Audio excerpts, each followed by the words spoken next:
approached me about the idea of having a bust of Ella Higginson in the library, I confessed to needing a little bit of education, which Laura was very, very pleased to offer. And it didn't take me long to realize that we had an extraordinary opportunity for a wide variety of reasons to honor a pioneering woman of letters in a building of letters seemed to be really fitting to honor a woman so steeped in place with residents here on our campus and who wrote so inspiringly about the Pacific Northwest. I was immediately taken. But there was another element that to me seemed really exciting, and that was when Laura began to explain the connections between Miss Higginson and our very own Mabel Zoe Wilson, and the fact that they were contemporaries and friends. And it then became a matter of looking for a place. Some of you may have noticed today as you came through the north doors, some kind of energy field that you passed through as you made your way into the historic building. Well, that energy field is caused by our portrait of Mabel Zoe Wilson looking now for eternity at the bust of Miss Higginson, communicating through the times about literature and the arts and their friendship. So no more fitting a place than the library, no more fitting a place than the north entryway for these two pioneering women to continue talking to each other. It's a real pleasure to ask our Director of Heritage Resources, Elizabeth Joffrion, to come and speak about the important research connections to this auspicious occasion.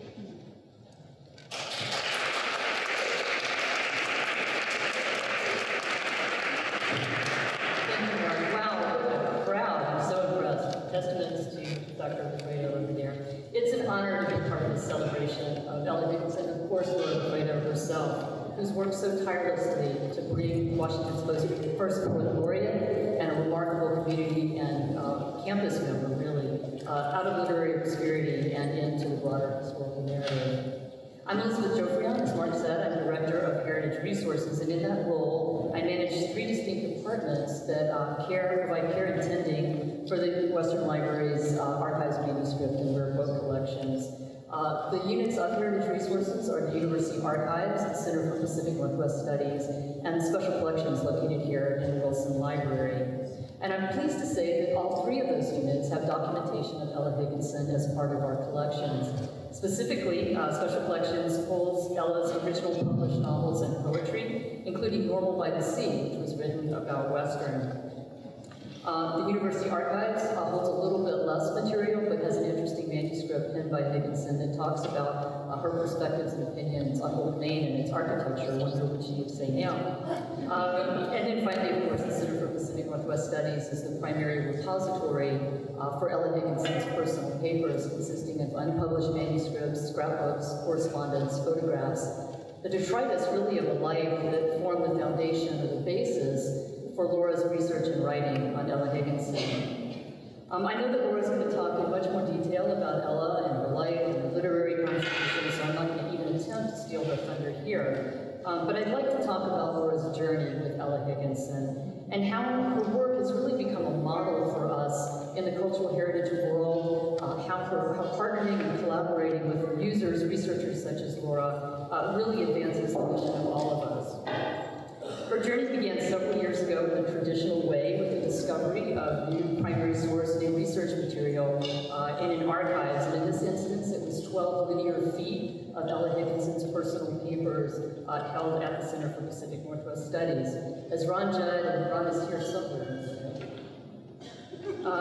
and I didn't with me. Recently noted in a Seattle Times article, some of you may have seen about Laura's research, and I paraphrase Ron here. He says, 12 linear feet. For non-historians, this would have been, perhaps, meaningless descriptors, denoting literally the physical shelf space consumed by an archival collection. For Laura Laffrado, they were 4 full yards of "oh my God." Laura, you can hear her saying that. Thus, Laura became one of our research regulars, spending many hours in our reading room, infecting the staff with her passion for her research, and reminding us almost daily why we love the work that we do in Heritage Resources. Her exhaustive research also led to the discovery of new primary source, new research material, documenting Higginson's life. And Laura has amassed quite a personal archive, which is on display here, of Higginson materials, which happily she intends to donate to Heritage Resources when and only when she's ready to part with it. Moreover, she's introduced us to a number of new and potential donors who, in addition to having a connection with Higginson, possess important documentation of local and campus history, and we're very grateful for that. So Laura's become a partner in collection development and quite an ambassador for the work that we do at Heritage Resources. Using our collections in teaching and learning is also central to the work of Heritage Resources, and Laura's furthered this mission by incorporating our collections into curriculum that she's taught in partnership with the staff of Heritage Resources. This includes a senior seminar on Ella Higginson's works, and a course that she developed on major writers, which I assume focuses predominantly on women writers. Thus, Laura has helped to further our efforts to get primary source material out of the stacks and out of the vaults and into the classroom. And finally, Laura's engaged in important community outreach, a central tenet of our current university strategic plan. For example, Laura's regularly presented Higginson research to campus groups and community groups, including our own Distinguished Speakers Program in Heritage Resources. She's also worked with the Whatcom County Historical Society to publish a book on Ella Higginson entitled Selected Writings of Ella Higginson, Inventing Pacific Northwest Literature, which is certainly a major, major gift to our local community. Through her work on Higginson, Laura's done a great deal to advance our understanding of gender and representation in 19th century literature. She's also done a great deal of work in advancing our understanding of our own literary history here in the Pacific Northwest. With Laura as a model, I've also used Ella Higginson's papers in my own teaching, and I'm often asked by students, was Ella Higginson a feminist? To answer that question, I ask students to look through the lens of the times in which she lived and the standards of her day, and I point them to an article in the West Coast, where Higginson argued, and I quote Higginson here, "The real evil was not that divorce was too easy, but that marriage was too easy, and that there should be a law preventing marriage before the age of 30, especially if the woman was homeless." So I was just talking to Laura about this before, and I learned from Laura that this was one of the first things that Higginson published, and it absolutely went viral by the standards of the day, I guess. So thus, if not a feminist, Higginson was certainly an outspoken progressive, and certainly worthy of the extensive research that Laura has engaged in her life. So in closing, it's been an honor to be on this journey with Laura. My staff and I have enjoyed and benefited from many years of collaboration and partnership, and I know we're much richer for the relationship. So thank you.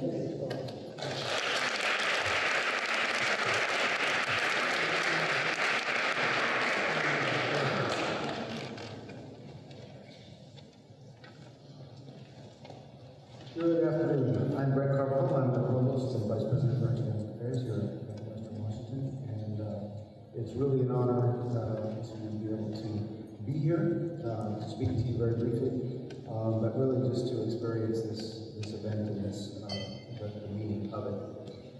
First and foremost, I want to recognize Laura Laffrado's efforts in bringing this very well-deserved attention back to the works of Ella Higginson, both through her scholarship, but also through raising money for the creation of the bust. This event would not have happened without her vision, without her leadership. Of course, Laura would probably be the first person to say that she simply directed a wave of emotion and pre-existing enthusiasm for recognizing Ella Higginson, as evidenced by all the donors who contributed to the creation of the bust. So thank you all for your part in creating this monument to her legacy. This celebration of Ella Higginson's role in the literature of the Pacific Northwest, I think, is timely in a number of ways. As a nation, we're struggling fitfully towards greater equity in how our society recognizes, values, and appreciates the dignity of women and their contributions to all spheres of human life, public and private. That, of course, covers a huge range, from gender equity and salary, access to health care, to the issues being advanced by the Me Too movement. Part of understanding our present and building a better, more inclusive and equitable future lies in the honest assessment of our past. Ella Higginson was, and now thanks to Dr. Laffrado's work, is one of the most influential writers in the Pacific Northwest. We owe it to her and to ourselves to make the fact plain and to elevate her to the status she deserves among the literary greats of our region. This is also timely because Ella Higginson was, among other things, an artistic pioneer in advancing our understanding of and engagement with place. And I think it's important to note that this is, in fact, the second goal of our new strategic plan. Now, it's perhaps unsurprising to me that a provost would bring up a strategic plan in a ceremony like this. But I think it's an opportunity for us to again look to the past for lessons to inform our future. I just want to read a little bit of that goal. At Western, we seek to engage place in all of its complexity. Place calls us to recognize debts and obligations to Indigenous and Native nations, to the environment and sustainability, and to diverse and rich cultures within and across borders. Place inspires us to study with rigor and precision the complexity, vibrancy, and beauty of land and sea in Washington State and in the Pacific Northwest. Place moves us to think and act thoughtfully and creatively about where we are and how we connect with the wider world. Place beckons us to look at the past with care and to envision the future with curiosity, innovation, and creativity. Now, I'm not even kind of an expert on Higginson, but I'd like to think that she would wholeheartedly approve of this direction for the institution she loved and helped put on the map. So thanks again to Laura, to all the donors, and everyone who made this event possible. Thank you.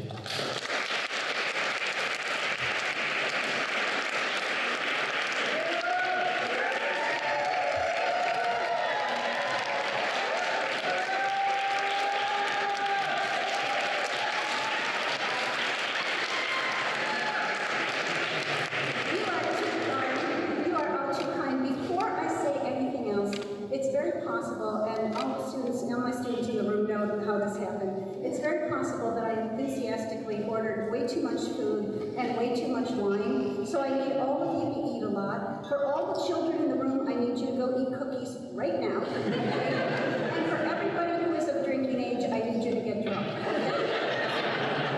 If you do that, this will be a successful event. Welcome to the Ella Higginson celebration. Thank you all so much for being here. This is a momentous occasion, as anyone who has had probably the misfortune to run into me over the past year probably knows.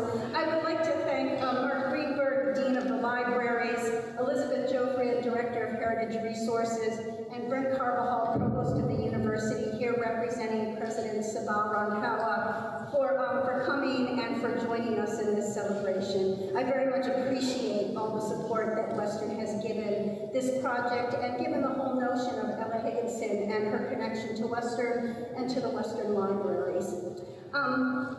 I am going to talk a little bit about Ella Higginson, of course, and then I will be introducing my research assistant, Marielle Stockton, who is an undergraduate English major, and she will be talking about her work with Ella Higginson. And then, this is completely exciting, one of our undergraduate students at Western, Olivia Pedroza, who is a major in voice performance, will be singing 3 of Higginson's poems. Over 20 of Higginson's poems were set to music by over 50 composers during her lifetime, and they were sung by all the major dramatic singers of the day, such as Enrico Caruso. So having her songs performed was a very big deal, but that has not happened in decades.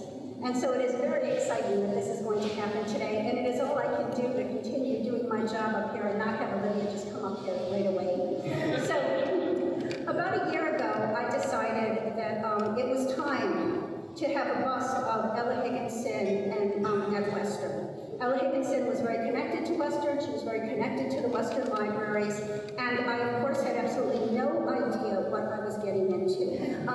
It worked out very well, I'm very thankful to say, but there are a few people who I especially need to thank.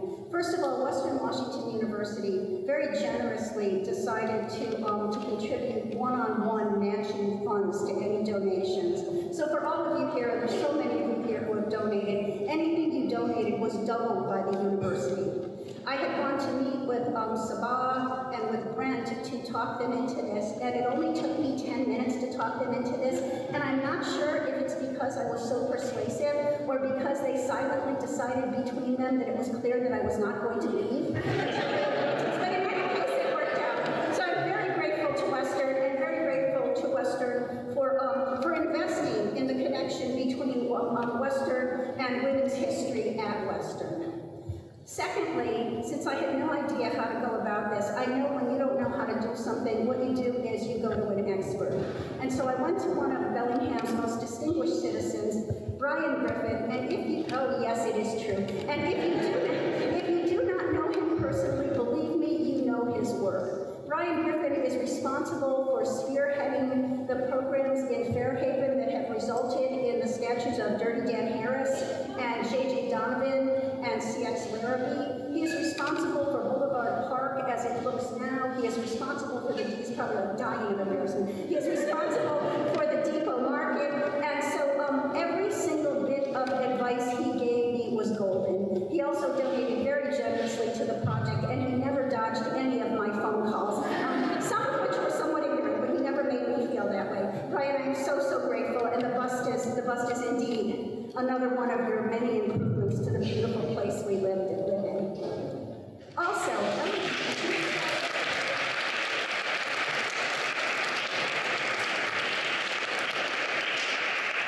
Ella Higginson had no direct biological descendants.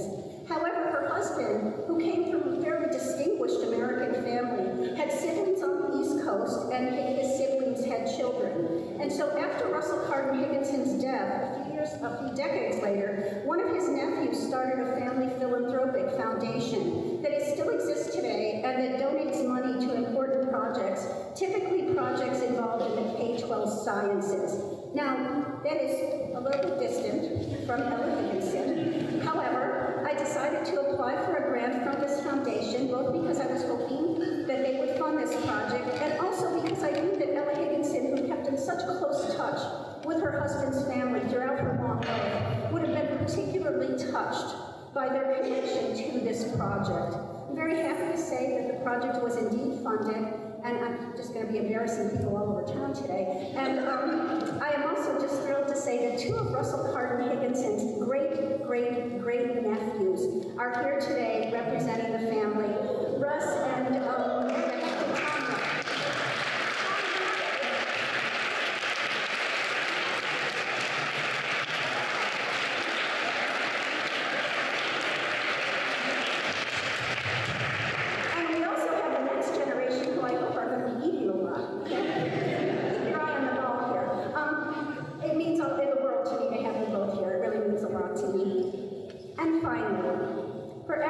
donated to this project, for everybody who listened to me talk about it, for everybody who very generously wrote checks to fund this bust, especially at the beginning when it was so hard to tell whether this was going to happen. I'd like to thank all of you. I would particularly like to thank two long-time supporters of the library, and I saw them, but now I don't see them, Tamara Belts and Marion Alexander. Tamara made sure that she was the first person who donated to the project. She felt very strongly about it, and so she was the first person who got an invitation to this reception. Thank you very much to everyone for your donations. I very much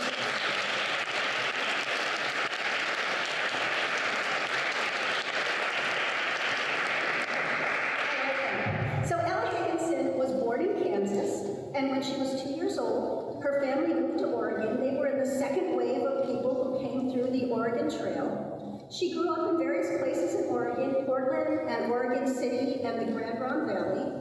And when she was 14 years old, she published her first poem in the Oregon City newspaper. She went to work for the newspaper. She learned how to do everything. She was writing editorials, she was setting type, she was editing various articles, and it became a connection for her with journalism for the rest of her life. Most importantly, for 4 years at the beginning of the 20th century, she had a weekly column in the Seattle Times that was one of the, making the subscription rates of the Seattle Times go way, way up. So she was in Oregon, sending out her poetry, sending out her fiction and nonfiction, and doing very well. Her stuff got taken very quickly when a young man moved to Oregon from the East, Russell Carter Higginson, to start his life in the Pacific Northwest. They met, they fell in love, they got married, and after a few years, he had heard that there were opportunities up in what was then called Whatcom, and so they came up the coast to our corner of the country. Now, I used to tell people that Ella Higginson's husband began his work as a druggist, which is what pharmacists were called then. But when I was teaching Ella Higginson, I said that he began his work as a druggist, and one of my students said, "I can't believe she married him." And I didn't know if he had something against pharmacists. I didn't know where we were going. And I said, "Well, why can't you believe she married him?" And he said, "Well, because of what he did." And this went back and forth until finally I understood that he thought that Higginson's husband had dealt in illegal drugs. And so now I call him a pharmacist, even though that term did not exist at the time. Let's just keep this all clear. So they moved up to Whatcom. Oh my goodness, they arrived in the early hours of the morning. Whatcom was a very wild and woolly place at the time. There were no roads at all to speak of. When Ella Higginson stepped off the ferry in her nice white young woman's dress, right, she sank to her knees in the mud. There were no hotels, there were no inns. She and her husband got a room above a saloon for the night, and that night a man was murdered in the saloon. Higginson wanted to go home to her mother in Oregon, and I do not blame her. But luckily, another couple had moved from Oregon to Whatcom, and so they stayed with them for a while until they got settled. This began Ella Higginson's very long life in what becomes Bellingham. She lived here for the rest of her life until she died on December 27, 1940, and it was while she lived in Bellingham that she became the great Ella Higginson, one of the major American writers of the day. One night, she was at a friend's house with her husband. They were playing cards. It was one of those really dark and rainy nights where the wind's blowing all over the place, and some poor, long-suffering young man came to the door with a telegram, right, and said, "Is someone named Ella Higginson here?" And she took the telegram, and it was from S.S. McClure, one of the major publishers of the day in New York City, and it says, "Congratulations, you win short story contest. Prize, $500. S.S. McClure." And that's what $500 was a significant amount of money. Her career was launched. She wrote her most famous poem, Four Leaf Clover, which was published all over the place, reprinted all over the place. In the display of Ella Higginson materials that you'll see over here, there are some Four Leaf Clover ephemera, including Four Leaf Clover paperweights. There's a gold one. It's possible I also bought the silver one too. That has a stanza from Four Leaf Clover on the back. She continued to win major awards. Her poems were set to music and were sung by major dramatic singers of the day. And she became so famous, and her work about the Pacific Northwest was so well known that when there was a review of one of her books of short stories in the Chicago Tribune, the reviewer wrote, "She can be said to have put the Pacific Northwest on the literary map." And that was absolutely true, because the Pacific Northwest at the time, especially our corner of the Pacific Northwest, was considered to be very remote, very hard to get to, and if you did manage to get here, very hard to make a living here. At the same time, everybody across the nation and around the world was deeply fascinated by the Pacific Northwest. This place of mountains and water and trees, everybody wanted to know about it, but no one really wanted to come here or take the risk to come here. So there was a time, as we turned into the 20th century, when pretty much what everyone in the world knew about the Pacific Northwest, they knew because they had read Ella Higginson's writing. That's how famous she was.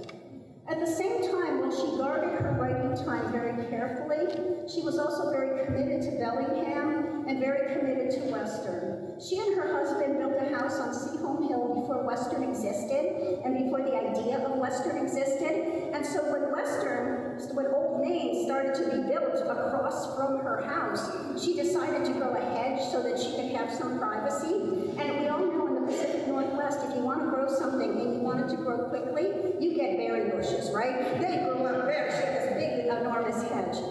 As Western was founded, Higginson took a great interest in Western. She donated books from her own collection that formed the core of the library's collection. When pioneering librarian Mabel Zoe Wilson was hired, she and Ella Higginson formed a very close friendship.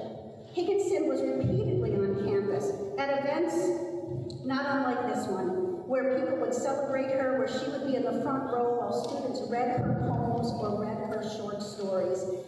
They never got her up in front of a microphone, but she was always very pleased to be honored. And at the time, instead of clapping, what people would do, you can all do this right now, what people would do when she walked in to honor her is that students would wave white handkerchiefs. I know you love your handkerchiefs, right?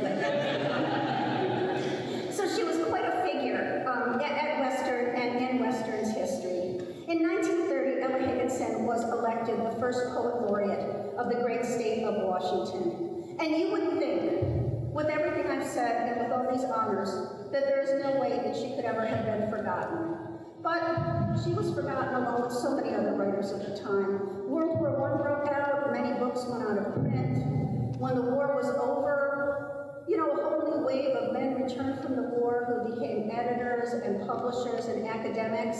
And by the time Ella Higginson died in 1940, all her books except one were out of print.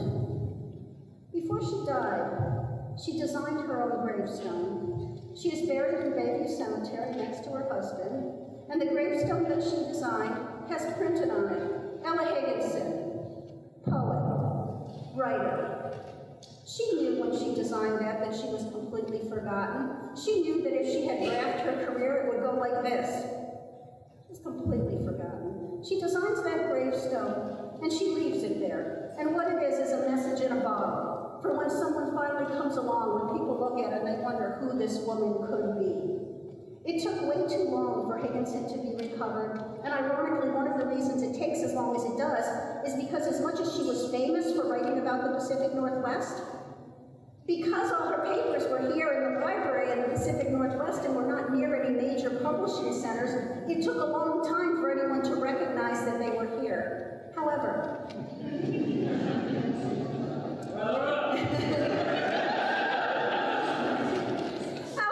are in a different place now. Ella Higginson's reputation and rise back to prominence is well underway. And today in particular, something that gives me very great pleasure is the bronze bust of Ella Higginson that is down in the foyer. Now, for those of you who have seen it, and for those of you who haven't seen it yet, there was a little snafu while it was getting here, and so part of the bust is missing. So when you see the part of the base, sorry, not part of the bust, it's on the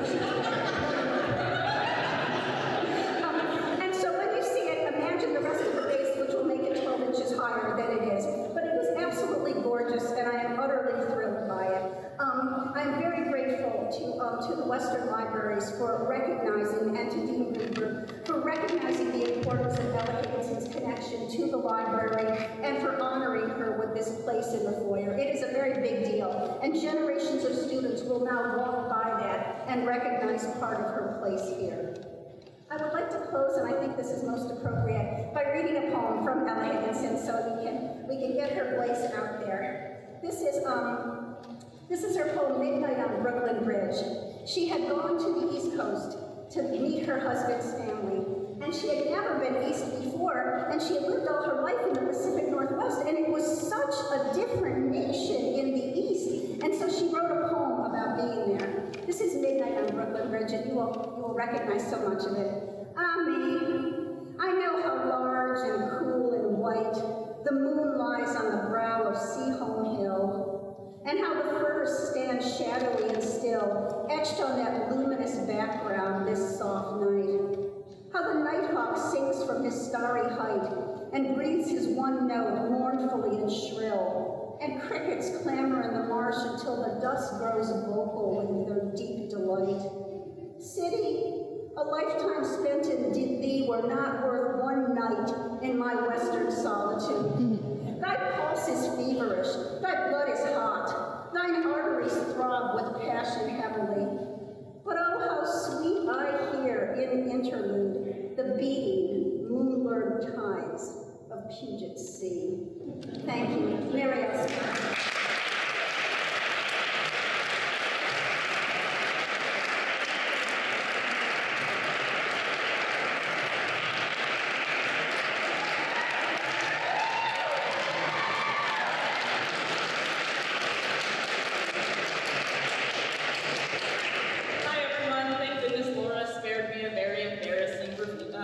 Introduction. So, as you know, I am Marielle Stockton. I've been Laura's research assistant for this past year, and I became involved when I took an American literature course with Laura last year. I remember being very confused when we got to the Ella Higginson unit.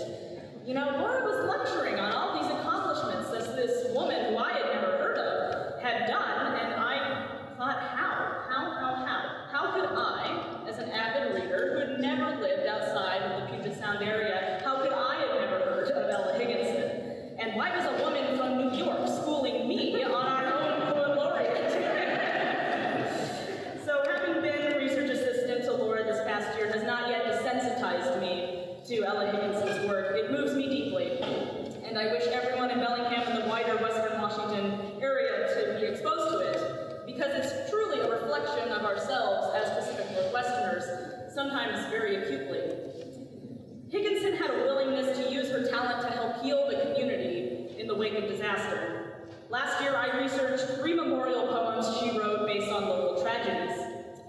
The first is titled The Wreck of the Premier. A collision between the passenger ship, the Premier, and the coal ship, the Willamette, killed 5 people in 1892. Ella Higginson was on board the Premier when it happened. In the poem, a mother is referenced twice. This was Mrs. D.J. Wynkoop, who lost her 13-year-old son, Frank Wynkoop, in the accident. The newspapers reported that Mrs. Ella Higginson, the poetess of New Whatcom, assisted in laying out the body of the boy. This poem appears in her collection of verse, When the Birds Go North Again.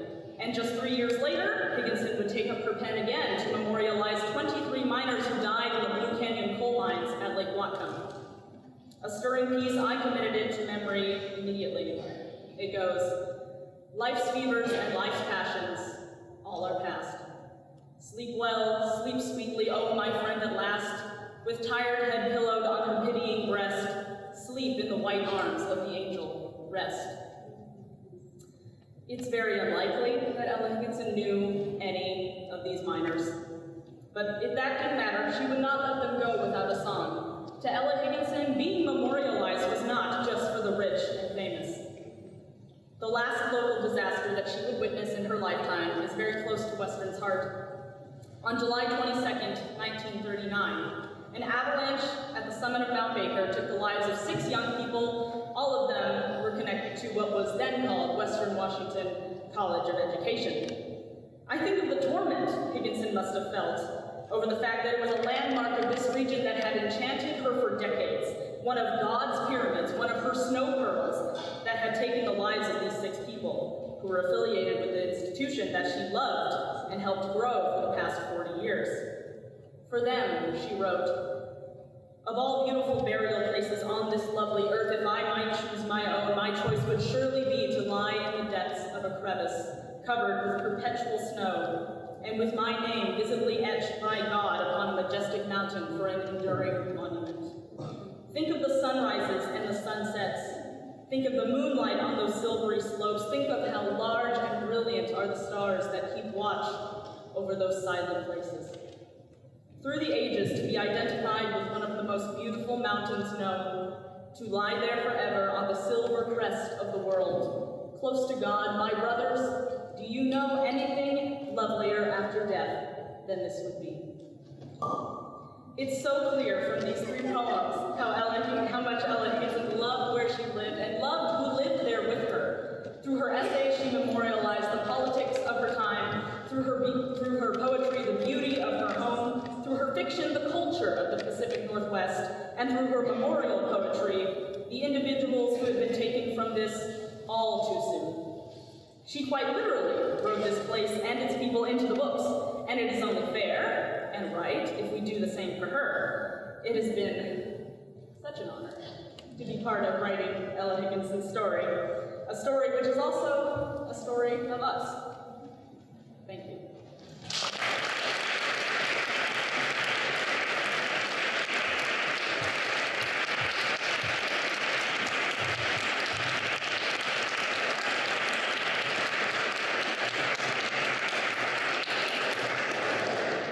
Thank you so much, Marielle. We're next going to have, what as you know, I think is a very exciting part of this performance. Olivia Pedroza is going to sing 3 of Higginson's songs. As I said, about 20 of her poems were set to music by about 50 composers during her lifetime. The 3 songs that Olivia is going to sing are 4-Leaf Clover, which was Higginson's most well-known poem, When the Birds Go North Again, and The Lamp in the West. Olivia, please.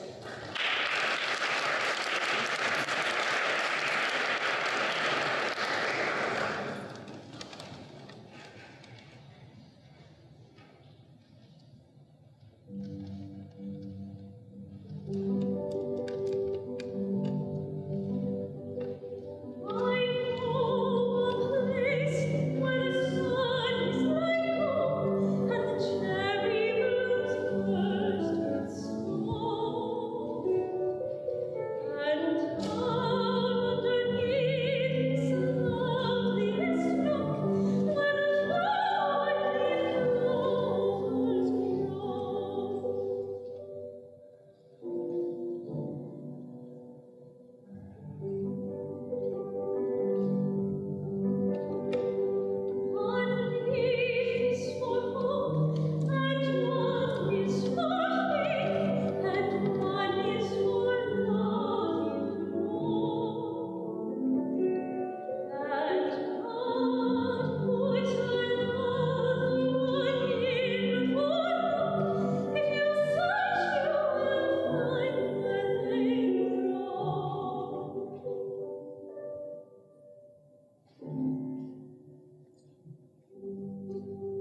her sing before, and so she sent me a little clip so I would know what was about to happen. And the beginning of the clip was a regular undergraduate young woman's voice saying, well, I hope that you like this, and this is what I sound like. And then she began singing like that, and I thought, what the heck just happened here? I am so grateful to Marielle and to Olivia for, I think students are a big part, obviously, of what we do here, and have been a big part of the Higginson work. A couple more things. There is a display here in the glass cases of many of Higginson's books and many of the artifacts. If you look over to the side, Ella Higginson's own music stand, which typically lives up in special collections, has been brought out for the occasion. And one of our special collections librarians, the great Tamara Belts, has put together a book of all kinds of